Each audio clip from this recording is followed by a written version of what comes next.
जय हिंद दोस्तों, कैसे हैं आप सब। आज हम भारत के 12 ज्योतिर्लिंग में से एक जो कि उत्तर प्रदेश के वाराणसी में स्थित काशी विश्वनाथ जी की बात करने जा रहे हैं। दोस्तों, यदि आप वाराणसी काशी विश्वनाथ जी के दर्शन करने की योजना बना रहे हैं तो ये वीडियो आप लोगों के लिए काफी यूजफुल होने वाली है, क्योंकि आज की इस वीडियो पे मैं आपको बताने वाला हूं कि आपको काशी विश्वनाथ जी के दर्शन कैसे करना है, काशी विश्वनाथ में हमको रुकने और खाने पीने की क्या बंदोबस्त है, हमको वहां पे गंगा घाट पे कैसे स्नान करना है और सभी घाटों के हमको दर्शन कैसे करना है। काशी विश्वनाथ हमको मेन दर्शन करने के पश्चात हमको वहां के कौन कौन से प्रमुख साइट से इनको एक्सप्लोर करना है, और वीडियो के लास्ट में ये भी जानेंगे कि काशी विश्वनाथ जी के दर्शन करने के लिए आपको एक व्यक्ति का कुल खर्चा कितना आ जाएगा। तो बने रहिएगा दोस्तों मेरी वीडियो में, एक एक करके सभी बातों को मैं विस्तार पूर्वक वर्णन करूंगा, जिससे आपको इस काशी विश्वनाथ जी की यात्रा करने के लिए काफी सहूलियत मिले और आपका प्रति व्यक्ति कुल खर्चा भी कम आए। तो बिना विलंब के चलिए आइए वीडियो को आरंभ करते हैं और सबसे पहली बात करते हैं कि हमको काशी कैसे पहुंचना है।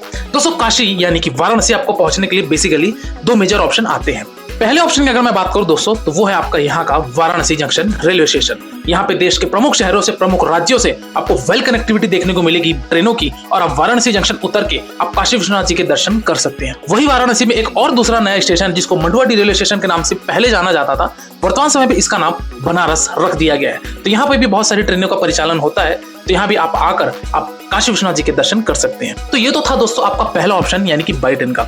दूसरे ऑप्शन की अगर मैं बात करूं दोस्तों, तो वह आपका फ्लाइट का। यदि आप फ्लाइट से आना चाहते हैं तो दोस्तों आपका बनारस में ही यानी कि वाराणसी में स्थित लाल बहादुर शास्त्री इंटरनेशनल एयरपोर्ट बाबतपुर नामक स्थान पर स्थित है। तो वहां पे भी आप फ्लाइट के माध्यम से पहुंचकर 30 किलोमीटर की बाई रोड जर्नी करके आप काशी विश्वनाथ के मेन कैंपस एरिया तक पहुंच सकते हैं। तो दोस्तों ये बातें थी कि हमको वाराणसी कैसे पहुंचना है। चलिए दोस्तों अगली बात करते हैं कि हम वाराणसी पहुंच चुके हैं, अब हमको यहाँ पे होटल एकोमोडेशंस कहाँ पे मिलेंगे उसकी हम बात करते हैं। तो दोस्तों जैसे कि अगर मैं बात करूं, अगर आप बाई ट्रेन आते हैं तो रेलवे स्टेशन से जैसे आप बाहर आएंगे तो यहाँ पे आपको ई रिक्शा देखने को मिलेगी। तो दोस्तों यहाँ पे आप 20 रुपए का आप पर पर्सन चार्ज दीजिए, जो कि आपका शेयरिंग ई रिक्शा रहेगा।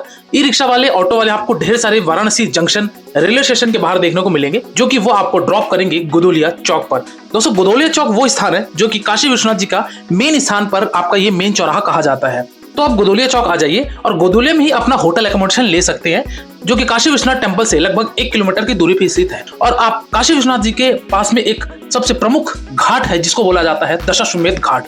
दोस्तों दशाश्वमेध घाट में ही यहाँ पे गंगा आरती होती है और इसके समीप भी आपको 8 से 10 होटल देखने को मिल जाएंगे। तो अगर आप यहाँ स्टे बनाएंगे तो आपके लिए काफी कन्वीनियंट होगा दर्शन करने के लिए भी और आपको गंगा घाट पे जाने के लिए भी। यदि आप सबसे चीपेस्ट ऑप्शन की बात करो दोस्तों, यहाँ पे गोदोलिया चौराहा के पास आपका धर्मशाला भी बहुत सारे मिलेंगे, तो आप धर्मशाला में भी अपना स्टे बना सकते हैं। धर्मशाला का कॉस्ट दोस्तों मान के चलिए 600, 700, 800 रुपए हार्डली आपको मिलेगा 1 नाइट के लिए, और आप अपना स्टे धर्मशाला में भी बना सकते हैं। तो दोस्तों ये बातें थी कि हमको होटल एकोमोडेशन कहाँ लेनी है। चलिए दोस्तों अगली बात करते हैं कि हमको खाने पीने की यहाँ पे क्या बंदोबस्त है। तो दोस्तों यहाँ पे खाने पीने के आपके पास दो मेजर ऑप्शन आते हैं। पहले ऑप्शन की बात करूं दोस्तों, यदि आप यहाँ पे पैसे खर्च नहीं करना चाहते हैं तो यहाँ पे निःशुल्क अन्नपूर्णा प्रसादालय बना हुआ है, जो कि टेम्पल के ठीक फ्रंट साइड में बना हुआ है। यहाँ पे दोस्तों आप अन्नपूर्णा प्रसादालय में जाइए। सबसे पहले यहाँ पे आपको अन्नपूर्णा माता के दर्शन कीजिए। दर्शन करने के पश्चात आप यहाँ पे निःशुल्क प्रसादालय वितरण होता है, जो कि सुबह 7:30 बजे से लेकर रात को 10 बजे तक यहाँ पे आपको निःशुल्क भोजनालय की बंदोबस्त मिलेगी। तो यहाँ पे भी आप अपना भोजन ग्रहण कर सकते हैं। वही अगर मैं बात करूँ दूसरे ऑप्शन की, तो वह आपका दोस्तों प्राइवेट भोजनालय, प्राइवेट रेस्टोरेंट्स यहाँ पे ढेर सारे देखने को मिलेंगे। वहां पे भी जाके आप अपने भोजन ग्रहण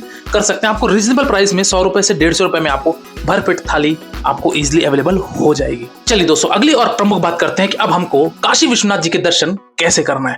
दोस्तों काशी विश्वनाथ जी के दर्शन करने के लिए सबसे पहले आपको एक चीज जानना पड़ेगा कि ये जो अभी मेन कॉरिडोर बनाया गया, जो कि काशी विश्वनाथ कॉरिडोर के नाम से जाना जाता है, इसके टोटल 4 द्वार हैं। अगर मैं बात करूं, यदि आप दशाश्वमेध घाट के आसपास अपना होटल लिए हुए हैं तब तो आपको गेट नंबर 2 पे एंट्री लेनी पड़ेगी।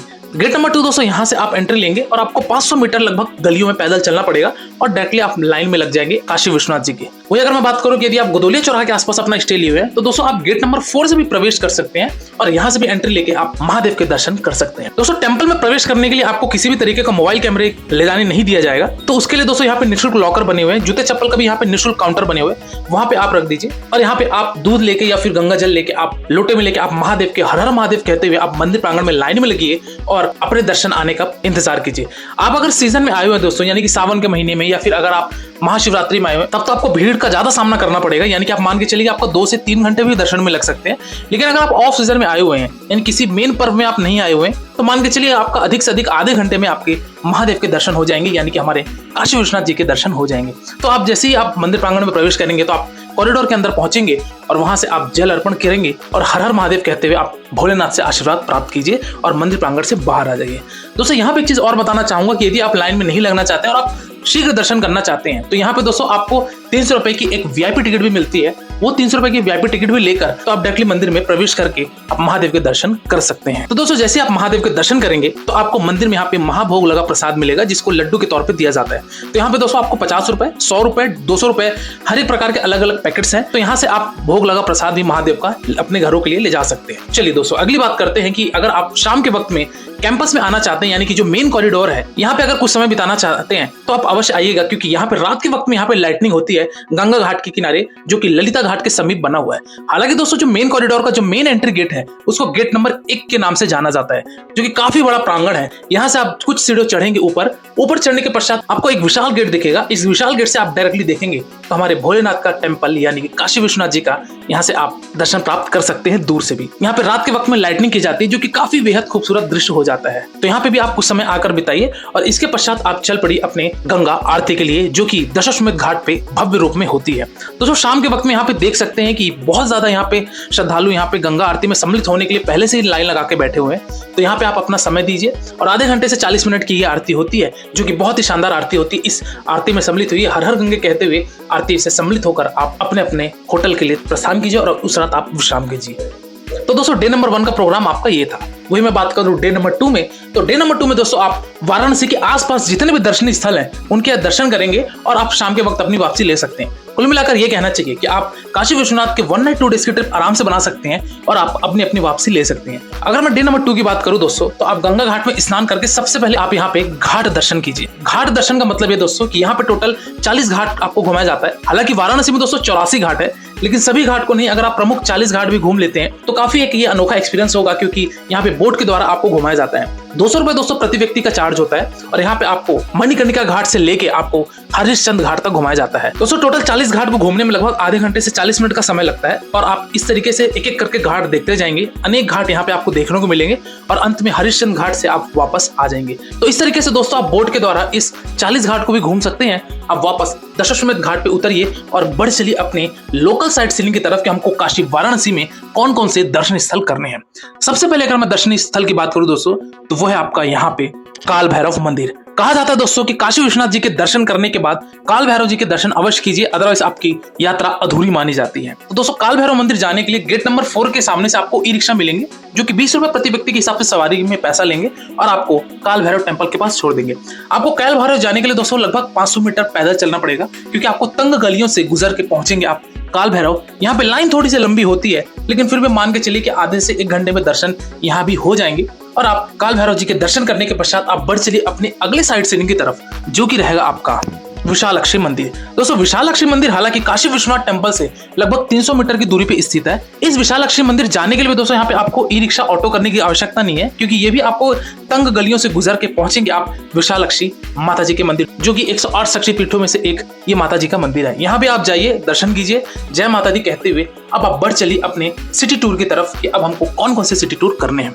सिटी टूर में दोस्तों सबसे पहले आपका आता है दुर्गा माता जी का मंदिर है जो कि काफी भव्य मंदिर ये बनाया गया है। नवरात्रि के टाइम पे दोस्तों यहाँ पे काफी श्रद्धालु माता जी के दर्शन करने आते हैं। ये दुर्गा माता जी का मंदिर दोस्तों आपका गोदोलिया चौराहा से लगभग 2.5 किलोमीटर की दूरी पे स्थित है। तो यहाँ पे आइए, लाइन में लगिए, जय माता दी कहते हुए आप मंदिर प्रांगण में प्रवेश कीजिए और माता जी के दर्शन करके आप मंदिर से बाहर आ जाइए। यहाँ पे दोस्तों मंदिर के ठीक बगल में यहाँ पे दुर्गा कुंड भी बना हुआ है, लेकिन दुर्गा कुंड में दोस्तों अभी फिलहाल स्नान की अनुमति नहीं दी गई है। यहाँ पे दर्शन कीजिए। दुर्गा मंदिर से कुछ ही पश्चात अगर आप 400 मीटर आगे बढ़ेंगे तो यहाँ पे आपको सत्यनारायण तुलसी मानस मंदिर मिलेगा। इस मंदिर में दोस्तों आपको बता दूं कि दोपहर 1 बजे से लेकर शाम को 4 बजे तक यहाँ पे मंदिर क्लोज होता है, तो इस समय पे आप ना जाएं। इसके आगे पीछे आप जाएंगे तो आपको टेम्पल खुला देखने को मिलेगा। तो आप यहाँ पे तुलसी मानस मंदिर में भी जाके मत्थे टेकिए, दर्शन कीजिए और इसके बाद बढ़ चलिए अपने अगले साइड सीइंग की तरफ जो कि रहेगा आपका त्रिदेव मंदिर। त्रिदेव मंदिर यहाँ पे दोस्तों काफी खूबसूरत सा मंदिर ये बनाया गया है। यहाँ पे आप दर्शन कीजिए। यहाँ पे दोस्तों बजरंगबली का मंदिर, दुर्गा माता जी का मंदिर और कृष्ण राधिका जी का यहाँ पे टेम्पल बनाया गया है जिसको त्रिदेव मंदिर कहा जाता है। इस टेम्पल में भी कुछ समय बिताइए, दर्शन कीजिए और आप बढ़ चलिए अपने और अगले साइड सीइंग की तरफ जो कि है आपका संकट मोचन मंदिर। दोस्तों जो त्रिदेव मंदिर था, त्रिदेव मंदिर से संकट मोचन मंदिर की दूरी लगभग 500 मीटर की दूरी पे स्थित है। तो यहाँ पे भी आप जाइए। मंदिर के अंदर दोस्तों आपको मोबाइल कैमरा अलाउ नहीं है, तो यहाँ पे आप मोबाइल अपना जमा कर सकते हैं। सामने ही काउंटर बना हुआ है जो कि निःशुल्क होता है, और इसके पश्चात आप मंदिर में जाइए और आप बजरंग बली जी के दर्शन करके आप मंदिर प्रांगण से बाहर आ जाइए। संकट मोचन मंदिर में भी दोस्तों आपकी टाइमिंग जो मंदिर की क्लोज होती है वो 1 से लेके दोपहर के 3 बजे तक मंदिर बंद होते हैं। इसके आगे पीछे आप जाके बजरंग बली जी के दर्शन कर सकते हैं। संकट मोचन मंदिर घूमने के पश्चात दोस्तों आप बढ़ चलिए अपने और अगले साइड सीइंग की तरफ, जो कि है दोस्तों आपका BHU, जिसको बनारस हिंदू यूनिवर्सिटी के नाम से भी बोला जाता है। दोस्तों BHU के अंदर यहाँ पे एक फेमस मंदिर है जिसको बोला जाता है बिरला टेम्पल, जो कि मदन मोहन मालवीय के द्वारा ये स्थापना की गई मंदिर है, जिसको बिरला टेम्पल के नाम से जाना जाता है। ये बिरला टेम्पल दोस्तों आपका काशी विश्वनाथ जी को समर्पित है। यहाँ पे आप जैसे मंदिर में प्रवेश करेंगे, यहाँ पे आपको भोलेनाथ जी की शिवलिंग देखने को मिलेगी। उनके दर्शन कीजिए, मत्थे टेकिए, जल अर्पण कीजिए और अब मंदिर प्रांगण से बाहर आ जाइए। तो इस तरीके से दोस्तों ये दर्शनीय स्थल थे जो कि काशी विश्वनाथ में है। इसके अलावा भी दोस्तों आपका सारनाथ भी एक स्थान है, सारनाथ भी जा सकते हैं, जो कि सिटी से थोड़ी सी दूरी पे स्थित है। वहां पे दोस्तों बौद्ध स्तूपों को भी दिखाया गया और काफी खूबसूरत स्थान है सारनाथ भी। तो वहां भी अगर आपके पास समय बचता है तो आप सारनाथ में भी अवश्य जा सकते हैं। तो दोस्तों ये रहा आपके वाराणसी के दर्शनीय स्थल के हमको कौन कौन से साइट सीइंग करने हैं। चलिए दोस्तों अगली बात करते हैं कि हमको इन सभी दर्शनीय स्थल को घूमने के लिए हमारा साधन क्या होगा। तो दोस्तों अगर मैं बात करूं कि आप आसपास के लोकल टूर करना चाहते हैं, तो यदि आप ई रिक्शा ले लेंगे तो आई थिंक वो सबसे बेटर ऑप्शन होगा आपके लिए, क्योंकि सबसे चीपेस्ट और कन्वीनियंट ऑप्शन आपका ई रिक्शा रहेगा। ज्यादा दूर नहीं है दोस्तों, आप मान के चलिए कि 5 किलोमीटर के रेडियस में आप सारे साइट सीइंग कर लेंगे। और अगर मैं बात करूं दुर्गा मंदिर, त्रिदेव मंदिर और संकट मोचन मंदिर, तो ये सारे टेम्पल तो दोस्तों आप पैदल ही कर सकते हैं। एक बार आपको ऑटो लेके जाना पड़ेगा और आप पैदल ही लगभग 1 किलोमीटर के अंतराल पे ये 3 से 4 मंदिर आप दर्शन कर लेंगे। तो अगर आप ई रिक्शा लेंगे तो आपका सबसे बेस्ट और कन्वीनियंट ऑप्शन रहेगा। चलिए दोस्तों अगली बात करते हैं कि इस काशी विश्वनाथ जी के दर्शन करने के लिए हमको एक व्यक्ति का कुल खर्चा कितना लग जाएगा। तो दोस्तों यदि मैं बात करूं कि यदि आप 1 नाइट 2 डेज की ट्रिप बनाते हैं और आप बजट होटल में रुकते हैं और खान पान भी नॉर्मल करते हैं, तो आप ये मान के चलिए कि अगर आप 1 नाइट 2 डेज की ट्रिप बना रहे हैं तो एक व्यक्ति का मैक्स टू मैक्स आपका 1000 से 1500 रुपए खर्चा आएगा और आप काशी विश्वनाथ जी के आराम से अच्छे तरीके से दर्शन कर लेंगे। इस फेयर में दोस्तों मैंने किसी भी तरीके का आपकी ट्रेन की टिकट, फ्लाइट की टिकट को ऐड नहीं किया है। इस फेयर में मैंने केवल और केवल होने वाले होटल के खर्चे, खाने पीने के खर्चे, बोट के खर्चे और जो भी आप दर्शन स्थल घूमेंगे उसके आपके ऑटो रिक्शा के खर्चे को मैंने ऐड किया है, जो कि आपका 1000 से 1500 रुपए लगेगा और आप अच्छे तरीके से काशी विश्वनाथ जी के दर्शन कर लेंगे। तो दोस्तों ये रहा आपका वाराणसी का एक संपूर्ण वर्णन। इसके बाद भी दोस्तों यदि आपको कोई डाउट है या आपके मन में कोई प्रश्न है तो आप मेरे इंस्टाग्राम यात्रावश आईडी में विजिट कीजिए। डेफिनेटली आपको मेरे द्वारा या मेरी टीम के द्वारा आपको रिप्लाई दिया जाएगा। और आप किसी दूसरी वीडियो में खो जाए इससे पहले आप मेरे चैनल यात्रावश को सब्सक्राइब कीजिए। आज की वीडियो में दोस्तों फिलहाल इतना ही। मिलते हैं फिर एक नई वीडियो में एक नई यात्रा के साथ, एक नए विषय के साथ। तब तक के लिए शुक्रिया। जय हिंद, हर हर महादेव। आपकी यात्रा सफल, सुखद एवं मंगलमय हो।